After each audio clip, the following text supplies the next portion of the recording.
সবচেয়ে প্রভুভক্ত পশু হলো কুকুর।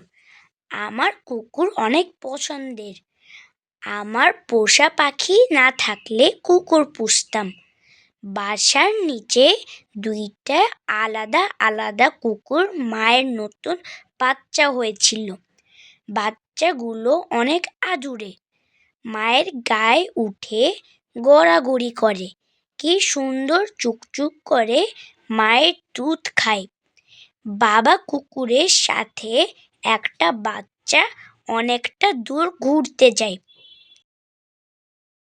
যখনই বাসা থেকে বের হই তখন দাঁড়িয়ে ওদের দেখি।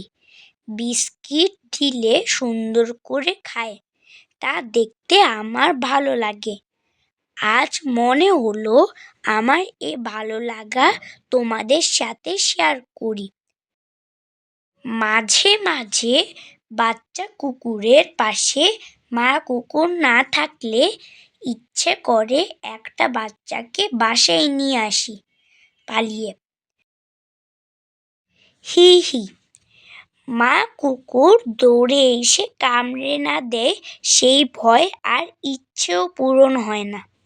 মনে সান্ত্বনা দিই এই ভেবে যে থাকুক বাচ্চা তার মায়ের কাছে।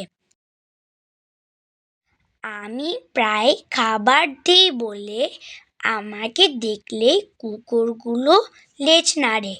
দেখলে আরো আদর লাগে। কুকুরগুলো কেমন লাগলো জানিও। কার কার কাছে পোষা কুকুর আছে চাইলে কমেন্টে লিখতে পারো। আমার মামার বাড়িতে 11টা কুকুর আছে। মামার বাড়ি গেলেও আমি কুকুরদের সাথে সময় কাটাই। আমার কুকুর ভালো লাগে। কুকুররা বাসা পাহারা দেয় এবং অচেনা লোকদের বাসায় ঢুকতে দেয় না। ঘেউ ঘেউ করে তাড়িয়ে দেয়। তোমাদের যদি আমার এই ভিডিওটি ভালো লাগে তাহলে লাইক করো এবং আমার চ্যানেলটাকে সাবস্ক্রাইব করে দিও। তোমরাও এরকম অসহায় প্রাণীদেরকে খেতে দিও। ভালো থেকো। দেখা হবে পরবর্তী ভিডিওতে। বাই।